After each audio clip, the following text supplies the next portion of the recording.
हमारे साथ colonel retired TP Tyagi ji जो कि डिफेंस एक्सपर्ट हैं वो जुड़ गए हैं। स्वागत है सर आपका।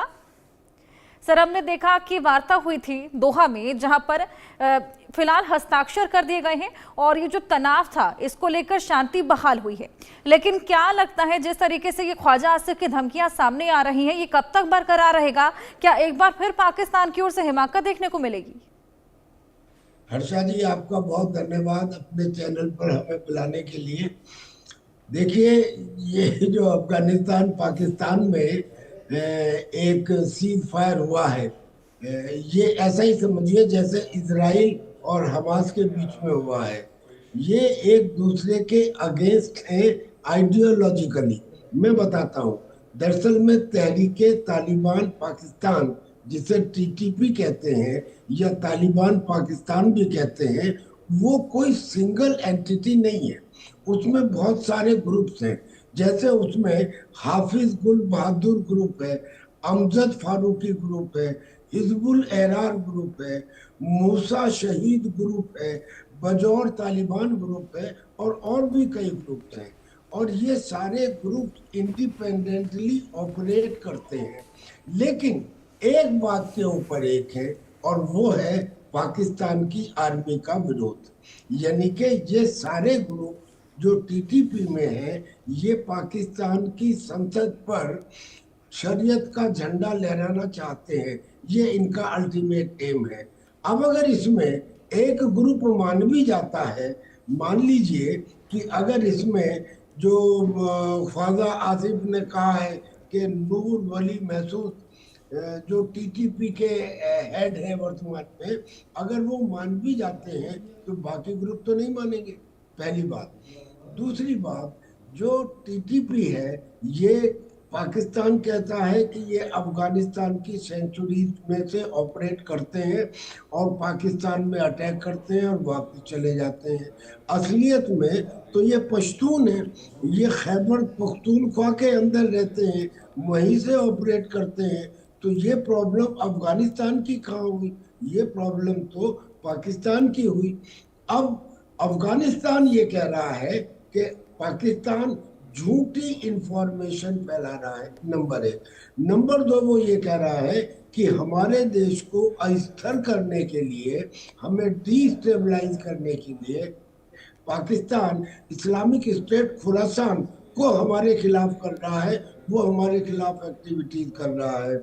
और तीसरा, पाकिस्तान की ये आदत रही है कि जो भी कोई उसे विरोध करता है या अपोज करता है, पाकिस्तान उसको आतंकवाद का ठप्पा लगा देता है कि ये आतंकवादी है। यानी कि पाकिस्तान के सारे आर्गुमेंट का उन्होंने जवाब दिया। मगर पाकिस्तान की प्रॉब्लम क्या है? पाकिस्तान की स्थिति अब ये है कि अगर वो मान लीजिए जो कह रहा है वो करता है तो उसका सर्वनाश निश्चित है। क्योंकि 22% पश्तून रहते हैं अफगानिस्तान में और करीब 20% पश्तून रहते हैं पाकिस्तान में। और पाकिस्तान के ये जो डिफेंस मिनिस्टर हैं, ख्वाजा साहब, ख्वाजा आसिफ साहब, ये पता नहीं क्या उलझुल बयान देते हैं। इन्होंने कहा है कि टीटीपी के लोग जहां भी होंगे वहीं मारेंगे। भाई साहब, पाकिस्तान में तो ये जो पश्तून है ये हर जगह है। ये तो लाहौर में है, ये तो कराची में है, ये खैबर पख्तूनख्वा में है, दे आर डिस्ट्रीब्यूटेड, ये बलूचिस्तान में है। अगर आप हर जगह मारेंगे तो हर जगह वही होगा जो अभी मिनिएचर रूप में हो रहा है। और आने वाले समय में आपने कोई एक्शन लिया तो ये पाकिस्तान की हर जगह होगा। और जो पश्तून है जो पाकिस्तान में है, वो ऐसा नहीं है कि वो केवल शरणार्थी हैं। वो वहाँ पुराने लंबे समय से जम गए हैं, उन्होंने अपने बिजनेस कर लिए हैं। कुछ लोग तो पाकिस्तान के लोगों से ज्यादा समृद्ध है, बेटर है, एस्टेब्लिश्ड है, उनकी फॉलोइंग है। अब पाकिस्तान उनसे कैसे निपटेगा? तो मैं ये समझता हूँ कि पाकिस्तान के फॉरेन मिनिस्टर ने जो ये गीदड़ भभकी दी है, इसका कोई मीनिंग नहीं है। और अगर कोई पाकिस्तान ने जरूरत की इस तरह का अटैक करने की जिसमें 3 क्रिकेटर्स और 7 और लोग मारे गए थे, अगर इस किस्म की एक भी उसने हरकत की तो पाकिस्तान अब ये समझ ले कि अफगानिस्तान अकेला नहीं है। अफगानिस्तान को हिंदुस्तान ने भी खुला समर्थन दे दिया है। ग्राउंड ऑपरेशंस के अंदर तो पाकिस्तान अफगानिस्तान के सामने ठहरता ही नहीं, क्योंकि उनके अंदर जो गुरिल्ला वारफेयर की कैपेबिलिटी है वो अद्वितीय है। हाँ, वो एयर फोर्स में, एविएशन में, एयर डिफेंस सिस्टम में कमजोर है, लेकिन अगर भारत उनको एयर डिफेंस सिस्टम दे देता है तो पाकिस्तान स्टैंड्स नोवेयर। चाहे जितनी बड़ी आर्मी की वो बात कर ले, इनकी जो आर्मी है वो प्रोफेशनल आर्मी रही ही नहीं है। बिल्कुल। शुरू में रही होगी, आज की तारीख में नहीं है। उनके पाकिस्तान की आर्मी को एक दफा नहीं कई बार देखा गया है। एक कंट्री ने नहीं, कई कंट्रीज ने देखा है, they are not a professional army. इसलिए फाइनली पाकिस्तान बिल्कुल के सर, आपने डिफेंस बिल्कुल मिनिस्टर सही की पॉइंट्स यहाँ पर रेस किए हैं। आपके पास मैं वापस लौटूंगी। हमारे सहयोगी अजय जांडियाल भी हमारे साथ जुड़ गए हैं। अजय, ये शांति की वार्ता जो दोहा में देखने को मिली थी, कितनी सफल आपको लगता है आगे होकर साबित होगी? अनम्यूट कीजिए अजय। देखिए हर्षा, सबसे बड़ी बात है कि ये शांति का सिलसिला पाकिस्तान जो कह रहा है कि बना हुआ है, या सीजफायर मानेंगे तभी जब ये अफगानिस्तान जो है इसे कायम रखेगा, तो ये पहली बार नहीं है। इससे पहले भी पाकिस्तान अफगानिस्तान के बीच में कई बार जो है इस तरह के हालात बने। और अभी रिसेंटली आप देखिए, पहले 3 दिन के लिए, 48 घंटे के लिए जो है पहले सीजफायर हुआ और फिर 48 घंटे उसे बढ़ाया गया, मगर ठीक 48 घंटे के भीतर ही पाकिस्तान की तरफ से हमला किया गया, एयर स्ट्राइक की गई, और जब क्रिकेटर मारे गए, मासूम लोग मारे गए। दरअसल ये जो सिलसिला है ये पाकिस्तान खुद ऐसा रखना चाहता है, क्योंकि पाकिस्तान के लोग जो हैं, पाकिस्तान जो दुनिया में जो किरकिरी होगी उसका क्या, अफगानिस्तान का मुकाबला पाकिस्तान के साथ अगर करेंगे तो एयरफोर्स पाकिस्तान की जो है वो ज्यादा बेहतर हो सकती है, क्योंकि उनके पास एयरफोर्स नहीं है, उनके पास टेक्नोलॉजी बहुत नहीं होगी, मगर ताकत के हिसाब से या फिर फाइटर्स के नाम पे अगर माना जाए तो अफगानिस्तान का कोई मुकाबला नहीं है। पाकिस्तान इस वक्त जो अफगानिस्तान को धमकियां दे रहा है, खासतौर पे ख्वाजा आसिफ की बात करें तो इससे पहले भी वो इसी तरह से जब सीजफायर वायलेशन हुआ था, इसी तरह से एक धमकी दी गई और रात को हमला हो गया। आज भी आप यही समझिए, क्योंकि अफगानिस्तान अपनी तरफ से साफ कह चुका है कि जो उनके तरफ से कोई भी हमला पाकिस्तान में नहीं हो रहा। अफगानिस्तान के फॉरेन मिनिस्टर ने साफ साफ लफ्जों में कहा था कि पाकिस्तान को ये समझना चाहिए कि जो भी हालात पाकिस्तान में बने हैं उसमें अफगानिस्तान का कोई लेना देना नहीं, क्योंकि जो लोग वहां पर हमला कर रहे हैं, जो लोग वहां पर इन हालात को बना रहे हैं, वो लोग अंदर पाकिस्तान के अंदर बैठे हुए हैं।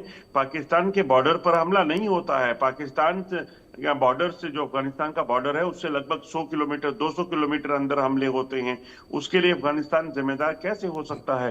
दरअसल इसमें एक चीज समझनी होगी, पाकिस्तान ना इस सिचुएशन को टैकल कर पा रहा है, ना तालिबान के साथ लड़ पा रहा है, ना बलूचिस्तान के खिलाफ लड़ पा रहा है। तो ऐसे में पाकिस्तान कर क्या सकता है? अपने लोगों को क्या शक्ल दिखाएगा, दुनिया को क्या बताएगा? इसीलिए उसके पास एक सीधा सा तरीका है कि अफगानिस्तान की तरफ ये हो रहा है, उसकी मदद से हो रहा है, इसलिए वहां पर वो एयर स्ट्राइक करेंगे। लोगों को लगेगा ये हो गया, वो भारत को इसके लिए जिम्मेदार ठहराएगा, उसे लगेगा ये हो गया। मगर इस चीज में सच्चाई ये है कि बलूचिस्तान और में बीएलए और साथी संगठन जो है, चाहे वो बीएलएफ है या बाकी, खैबर पख्तूनख्वा में जो ये ग्रुप हैं, टीटीपी या उसके जो सहयोगी ग्रुप हैं, जब तक पाकिस्तान उनसे बातचीत नहीं करेगा, इसे किसी भी तरह से रोका नहीं जा सकता। इसमें चाहे वो अफगानिस्तान पर हमला करे, चाहे वो भारत को ब्लेम करे, मगर इसमें सच्चाई यही है कि पाकिस्तान पूरे तरीके से फेल हुआ है, क्योंकि वो प्रोफेशनल आर्मी नहीं है। वो लोगों से, सरकार जो है वो सेना के द्वारा दबाई गई है, इसलिए जो सेना करती है, कहती है, उसी को मानकर वहां शहबाज शरीफ चलते हैं। अब सोचिए, अब पिछले दिनों जब बातचीत का सिलसिला शुरू हुआ, जब अमेरिका के साथ जाना था तो शहबाज शरीफ को नहीं बुलाया गया था, वहां आर्मी चीफ गए हैं 2 बार। इसमें साफ दिखता है कि वहां पर सिर्फ और सिर्फ आर्मी की चलती है। इसी वजह से आर्मी जो कहती है वही सच है, आर्मी जो करती है वही सच है। दरअसल जब तक सरकार नहीं होगी, जब तक वहां पे डेमोक्रेटिकली इलेक्टेड लोग नहीं होंगे, वो इन चीजों में इन लोगों से बातचीत नहीं करेंगे, हल नहीं निकालेंगे, तो कुछ भी हल निकलने वाला नहीं। इसीलिए ख्वाजा आसिफ का ये धमकी जो आना कि वो हमला करेंगे, तो ऐसा हमला हो सकता है यकीनन, इस चीज की पूरी आशंका है, क्योंकि पिछली बार भी इसी तरह से दिन में उन्होंने बयान दिया था, रात को हमला हुआ था। इस बार भी इस चीज की आशंका है, मगर अगर ऐसा हुआ तो अफगानिस्तान फिर और बुरी तरह से पाकिस्तान पर भड़पेगा, और पाकिस्तान को ये तब समझ आएगा कि आखिरकार ये क्या हो रहा है। बिल्कुल। और टीपी त्यागी जी, आपके पास में आऊंगी। अब क्या लगता है अमेरिका का कितना रोल है इस पूरी जंग को भड़काने में? हालांकि यहाँ पर ट्रंप लगातार मध्यस्थता की बात कर रहे हैं, जगह जगह उन्होंने शांति बहाली की बात भी की थी, लेकिन क्या लगता है कि क्या ट्रंप का कोई मकसद है एयरबेस को लेकर, खासतौर पर जिस तरीके से कहा जा रहा था, जिसकी वजह से पाकिस्तान आए दिन ये जंग छेड़ रही है? जी, आप लीबिया को देखिए, इराक को देखिए, कोई भी देश को आप दुनिया में देख लीजिए, उसमें भड़काने का काम अमेरिका करता है, लड़वाता अमेरिका है। जब दो देशों में किसी किस्म का कोई झगड़ा चल रहा होता है, तब अमेरिका जाके उन्हें समझाता है, और अमेरिका के समझाने के बाद उनमें लड़ाई, मारपीट, गाली गलौज, गोली चलना शुरू होता है। और जब गोली चलती है तो हथियारों की जरूरत होती है, और हथियार अमेरिका से मिलते हैं। यानी कि ये एक कुचक्र 1945 से आज तक यूनाइटेड नेशन के चार्टर के स्थापित होने के बाद चला आ रहा है, और फिर बाद में अमेरिका ही सुलझाने का प्रयत्न करता है। इजराइल और ईरान का, या इजराइल और हमास का जो युद्ध है, क्या अमेरिका का भड़काया हुआ नहीं है? जो रूस और यूक्रेन का युद्ध है, इसमें यूक्रेन को भड़काने वाला सबसे पहले अमेरिका है, वहां पे 2014 में रिजाइम चेंज करने वाला। ऐसे ही यहाँ भी अफगानिस्तान और पाकिस्तान में ये सिचुएशन क्रिएट करने वाला भी अमेरिका ही है। अब स्थिति यह है कि अमेरिका को बगराम बेस चाहिए। जो बगराम एयर बेस है अफगानिस्तान में, वो इतना बड़ा है कि उसका एक रनवे तो मैं समझता हूँ करीब 7 किलोमीटर का है, और उसमें इतनी फैसिलिटीज है, हॉस्पिटल है। अब उसको अगर वो ले लेता है तो फिर उसे चाइना में जो न्यूक्लियर फैसिलिटीज हैं, जो वहां से केवल 1 घंटे की दूरी पर है, उनके ऊपर नजर रखने की हैसियत हो जाएगी, कैपेबिलिटी आ जाएगी। और उसको अगर वो ले लेता है तो रीजनल इस एरिया में उसकी प्रेजेंस स्थापित हो जाएगी। इसलिए अब वो पाकिस्तान की मदद चाहता है। पाकिस्तान एज इट इज कटोरा लेके, चूंकि उनके पास कई बार जा चुका है, तो उसने अपने देश को बेचना शुरू कर दिया। उसने कहा साहब बाकायदा मिनरल्स लेके गए कि बलूचिस्तान के ये रेयर अर्थ मिनरल्स है, कॉपर है, एंटीमनी है, जर्मेनियम है, ये हम आपको देंगे। और तो और एक पसनी पोर्ट और उसके बराबर में रेल हेड को डेवलप करने का और संचालित करने का अधिकार भी देंगे। और दबी जुबान में 2 बातें और कहती कि अगर आप कहेंगे तो हम इजराइल को मान्यता देंगे। पाकिस्तान के ये जो फेल्ड मुल्ला मुनीर हैं, जो वर्दी में रहते हैं, असलियत में ये बहुत बड़ा सांप है। वैसे तो पूरा का पूरा पाकिस्तान देश ही षड्यंत्र और झूठ के ऊपर टिका हुआ एक देश है। आज तक कोई ऐसा मौका नहीं आया जब इसने झूठ ना बोला हो। हारने के बाद भी ऑपरेशन सिंदूर में कहते हैं कि जी हाँ हम तो जीत गए हैं। तो ऐसे ही इन्होंने अपने आप को बचाने के लिए जो इनकी हालत हो रही है, इन्होंने ईरान के खिलाफ, क्योंकि ईरान के खिलाफ अगर अमेरिका कोई एक्शन लेना चाहता है तो उसे इस एरिया में बेस चाहिए, अपनी जगह चाहिए। और अपनी जगह मिले कैसे?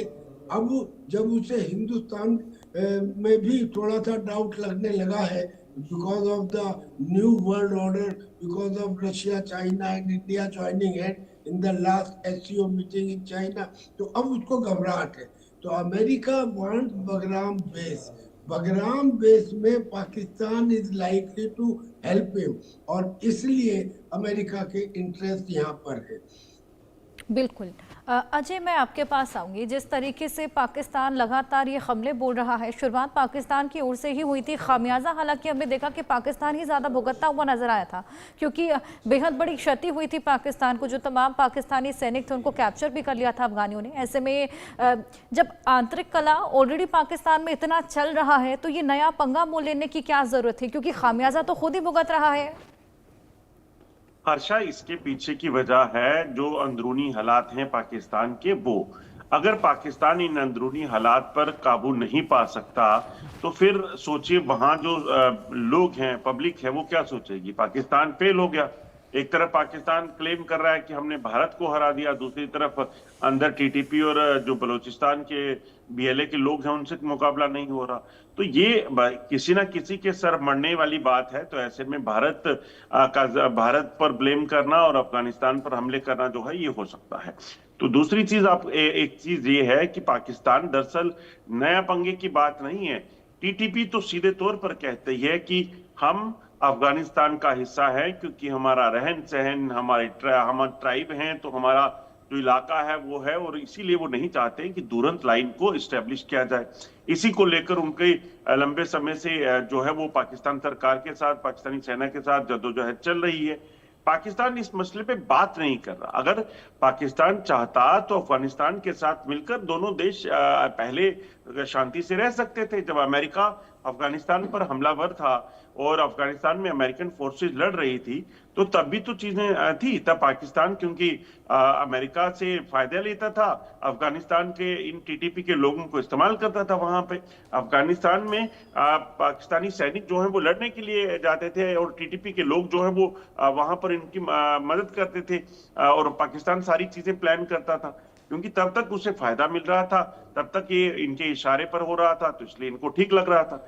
आज जब उनके हाथ से गेम निकल गई, आज जब वो इनके इशारे पर बात नहीं करते और अफगानिस्तान वो इंडिपेंडेंटली आगे बढ़ना चाहता है, शांति से तरक्की करना चाहता है, तो पाकिस्तान को सूट नहीं कर रहा। क्योंकि पाकिस्तान को पता है कि अगली बार उसका कहीं इस्तेमाल करना होगा तो कैसे करेंगे, वो उसके काबू से बाहर है। दूसरी तरफ आप देखें तो बलूचिस्तान की हालत, बलूचिस्तान में जो हालत बनी हुई है उससे साफ है कि बलूचिस्तान के लोग किसी भी कीमत पर पाकिस्तान के साथ नहीं रहना चाहते, पाकिस्तान के साथ नहीं जाएंगे। और ये चीज पाकिस्तान को खल रही है कि वहां नहीं होगा। उसने चीन को वहां लाया, चीन ने कोशिश की, मगर चीन की $1 बिलियन इन्वेस्टमेंट के बाद जो है वो चीन अभी भी खाली हाथ है, और अब उसने अमेरिका को रोक कर लिया। देखिए, पाकिस्तान को पता है कि ना तो वो बलूचिस्तान में कुछ कर पाएगा, ना खैबर पख्तूनख्वा में कुछ कर पाएगा। इसीलिए वो सिंपल तरीका अपनाता है कि वो किसी और देश को आकर जो रेयर मिनरल्स है वहां पे हैं उनको देने की बात करता है। उसके एवज में उसकी उन देशों से मदद मिल जाती है, पैसा मिल जाता है। और ये जो अफसर हैं, आसिम मुनीर जैसे, शहबाज शरीफ जैसे प्रधानमंत्री, इनके लिए सिर्फ पैसा बनाने की एक गेम है, इसके अलावा कुछ नहीं। क्योंकि उन्हें पता है कि वहां पर ना तो अमेरिका को वो उन रेयर मिनरल्स को निकालने देंगे और ना ही चीन को निकालने देंगे। वहां पे प्रोजेक्ट आज तक बड़े बड़े बने हैं, मगर उनको आज सक्सेसफुल तैयार नहीं किया जा सकता। तो इसीलिए पाकिस्तान इस डर्टी गेम में जो पड़ा है, इसका खामियाजा पाकिस्तान को भुगतना पड़ेगा। बिल्कुल अजय। और टीपी त्यागी जी, बिल्कुल ताज्जुब